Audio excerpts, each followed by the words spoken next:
हारून साहब, बड़ी इंपॉर्टेंट एक वर्चुअल मुलाकात हुई है अमेरिकी सदर जो बाइडन और चाइना के सदर की। आप क्या समझते हैं, कितनी अहमियत की हामिल है ये मुलाकात? अहमियत की तो बहुत हामिल है, लेकिन कोई खास ब्रेक थ्रू नहीं हो सका। पहली बात तो ये है कि ये अमेरिकियों की ख्वाहिश पे हुई है। पहले तो वो बहुत कोशिश कर रहे थे कि अमेरिकी वजीर दफा जो है वो उनके नायब से मिल लें, लेकिन वो टालते रहे। ठीक। फौरी मसला जो है माहौलियात के सिवा किसी चीज पर इत्तफाक राय नहीं हो सका, और किसी कदर अपोलोजेटिक भी थे जो बाइडन। ये कहा आप मेरे पुराने दोस्त हैं, चूंकि नायब सदर रहे हैं, इनकी मुलाकात रही है। और ये भी कहा कि एक चीन को हम तस्लीम करते हैं, लेकिन बुनियादी हुकूक का मसला है। बुनियादी हुकूक का आपको क्या दर्द है सर? आप दुनिया के ठेकेदार हैं। तो जब तो वो अपना जो इंडिया से जो तज्जिए आ रहे हैं, जो निस्बतन मोतदल मिजाज लोग हैं, जो हक़ाइक़ का इदराक रखते हैं, वो कहते हैं कि भाई वो अपना अमेरिका वहां फिजिकली तो मौजूद नहीं हो सकता। 110 मील का कुल फासला है, और उनके पास मिसाइल हैं 8-9 हजार किलोमीटर तक मार करने वाले। 1000 किलोमीटर वाले तो बहुत सारे हैं। और वो ताइवान पे दबाव में कमी नहीं करेंगे ना, इंडिया पे दबाव में कमी करेंगे। अब इंडिया का मामला तो यह है कि उन्होंने उसकी बात ही नहीं की, और चीन हर एतबार से आगे बढ़ रहा है। वहां वो अपने बैरी बेड़े नहीं भेज सकते आसानी से, अपनी आवाज नहीं भेज सकते। दावे वो बहुत कर सकते हैं अमरीकी, लेकिन दुनिया बदल गई है। इसका इदराक अब अमरीकियों को होने लगा है। वो ये भी उनसे कह रहे हैं कि हम दो अजीम ताकतें हैं, तो हम मिलजुल के काम करते हैं। बस चीनी उनके साथ मिलकर क्यों काम करेंगे? उन पर क्यों भरोसा करेंगे? अमरीका कभी भरोसे के काबिल रहा है? चीनियों के पास रुपया है, वो दुनिया को दे सकते हैं। भूटान को उन्होंने विन ओवर कर लिया, बांग्लादेश को विन ओवर करने की कोशिश कर रहे हैं, ईरान में इन्वेस्टमेंट कर रहे हैं, पाकिस्तान में कर रहे हैं। अमरीकियों का ख्याल ये था कि पाकिस्तान और इंडिया को मिला के चीन पे दबाव डालेंगे। एक वक्त था कि वो इसकी प्लानिंग करते रहे, उन्हें इसका इदराक ही नहीं हो सका। अजीब बात है कि पाकिस्तान कैसे चीन को छोड़ सकता है? पाकिस्तान सिक्किम और भूटान तो नहीं बन सकता, और अब तो सिक्किम और भूटान भी नहीं, सिक्किम और भूटान नहीं रहेंगे, बांग्लादेश भी बांग्लादेश नहीं रहेगा। तो इसमें चीनियों की पोजीशन बहुत ज्यादा मजबूत है। गौर मुसलमानों का मसला उन्होंने उठाया, और लेकिन इंडिया के बारे में कोई बात नहीं की है।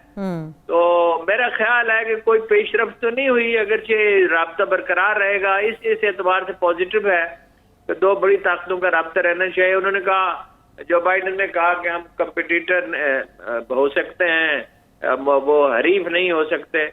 तो उन्होंने कहा हम तो कंपटीशन भी नहीं चाहते, हम तो ये चाहते हैं मिलजुल के काम करें। अच्छा, रुपया अमरीकियों के पास है नहीं, कोई प्लान नहीं है। वो प्लान वो बनाते हैं पाकिस्तान से। वो क्या चाहते हैं? इशारतन ये कहते हैं कि भाई आप 40 से 50 बिलियन डॉलर आपके लोन माफ कर देंगे, इशारतन। कभी वाज़ेह बात नहीं हुई इस पे। ठीक।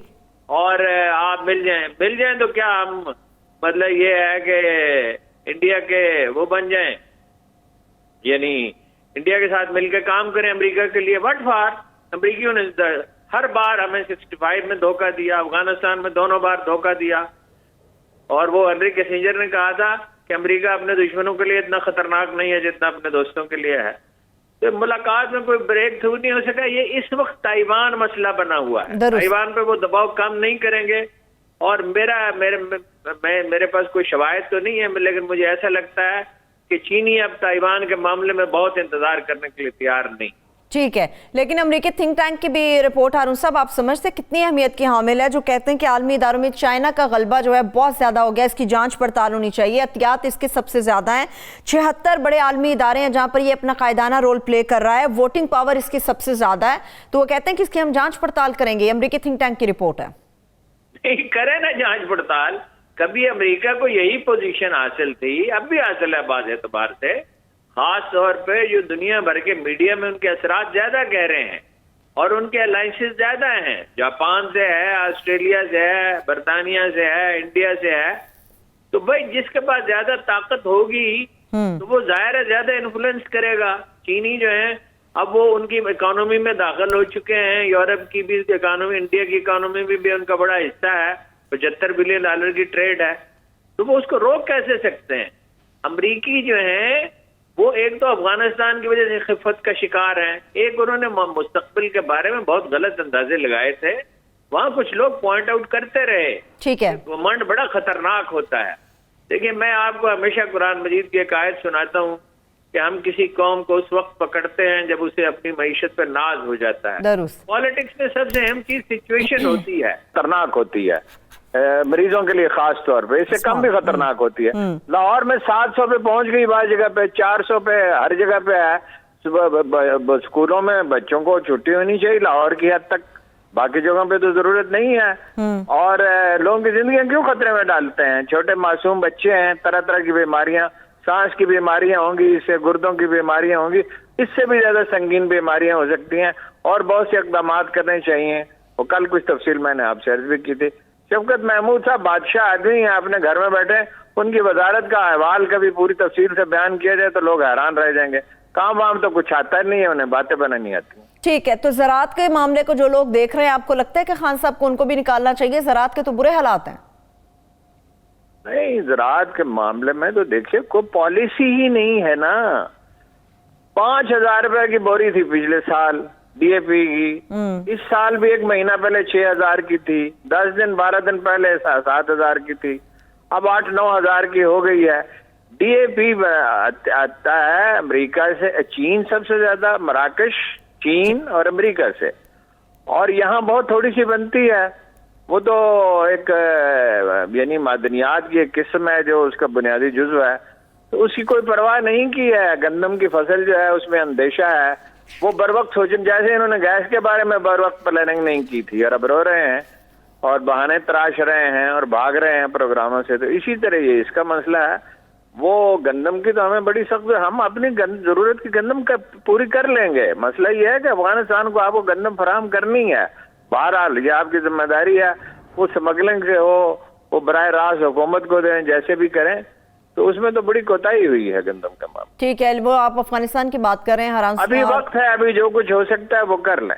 ठीक है, ठीक है। लेकिन हारून साहब, वज़ीर आज़म ने किसान पैकेज का भी तो ऐलान किया था, उसके जरिए भी तो कुछ हो सकता था। ना ज़राअत सही है, ना हमारा किसान, कुछ ना कुछ हो रहा है, कुछ लोगों को दे रहे हैं मुकर्रर कीमत पे, लेकिन बार बार मसला ये कि इतनी इनकॉम्पिटेंट गवर्नमेंट के साथ कैसे कर सकते हैं? सिविल सर्विस के साथ ताल्लुकात ठीक नहीं है, पटवारी बिगड़े हुए हैं, महकमा खुराक जो है वो उसकी हालत खराब है, तो वो उसके लिए काम करने वाले लोग भी चाहिए ना। देखिए, परवेज खटक ने एक तरह से धोखा दिया इमरान खान को। कैसे? अपने खानदान के सारे लोग जिता लिए, फिर उनके जो एक वाहिद सीट थी एमपी की नौशहरा में, वो भी उनके भाई ने कहा मुझे दे दें, तो जाहिर तो उनके बेटे को कहा मुझे दे दें, वो नहीं दे सकते थे।